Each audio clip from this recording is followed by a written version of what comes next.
안녕하세요. 백상호 목사입니다. 오늘은 7월 24일 수요일 아침입니다.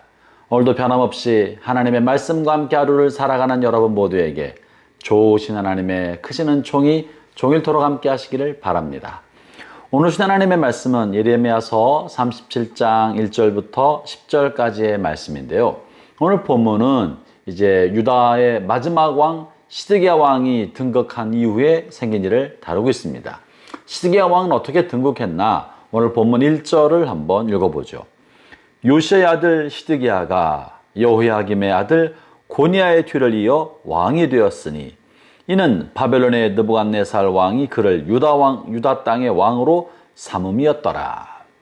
바벨론이 유다를 두 번째 큰 침공하였을 때 그 당시 예루살렘을 지키고 있던 여호야긴이라는 왕을 폐위시키고 여호야긴의 이름이 고니야라고도 부르기도 하였습니다. 그리고 그의 삼촌인 시드기야를 왕으로 옹립해서 세워주었죠.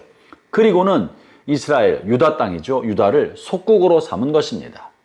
바벨론에 조공을 들이게 하고 바벨론의 속국이 되어서 바벨론에 저항하지 아니하도록 자신이 세운 시드기야를 왕으로 옹립했던 것입니다.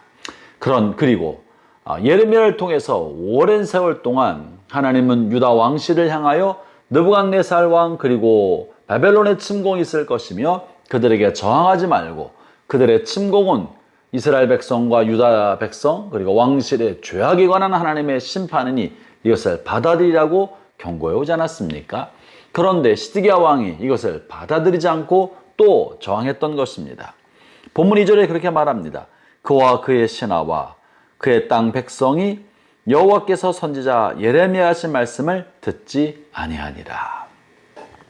시드기야 왕이 본인이 바벨론 왕 느부갓네살에 의해서 왕으로 책봉되고 그리고 속국이 되었음에도 불구하고 이와 같이 하라는 예레미야의 오래된 예언이 있음에도 불구하고 이 예언을 듣지 않고 어떻게 바벨론을 계속 대적하며 반항하고 저항한 운동을 하였을까요?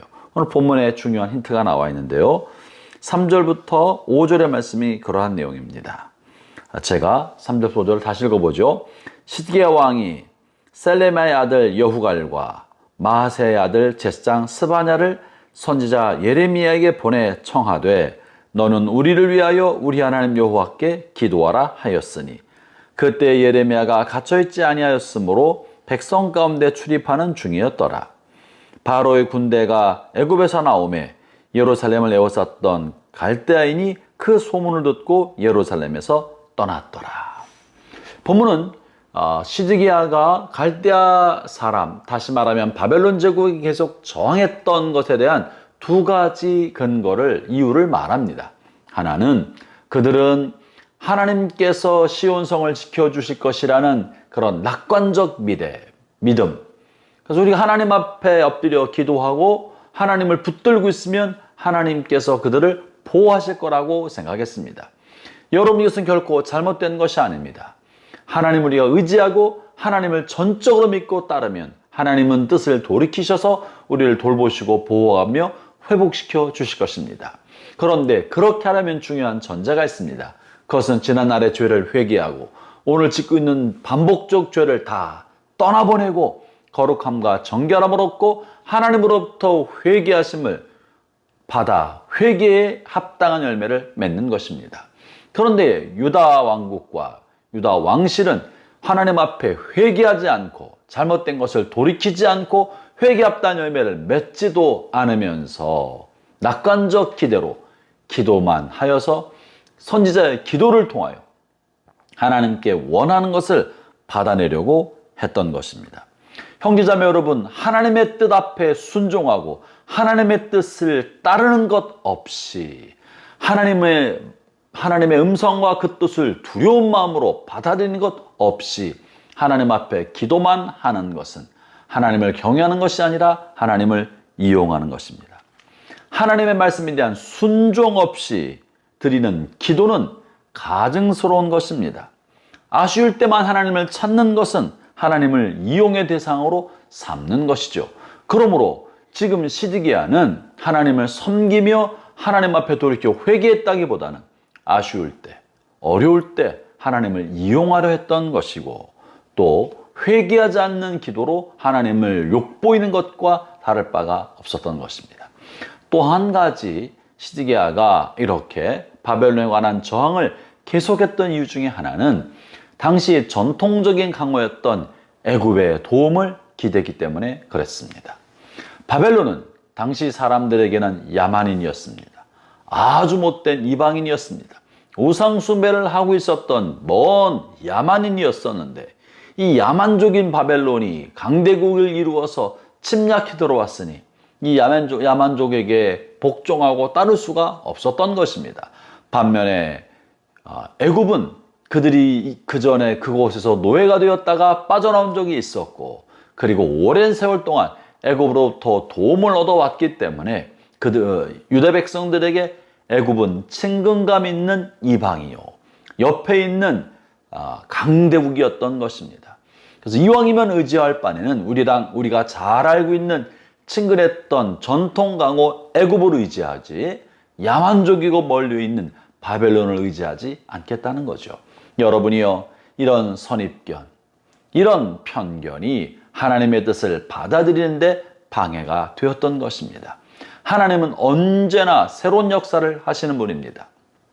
하나님은 역사를 새롭게 재편하시는 것입니다.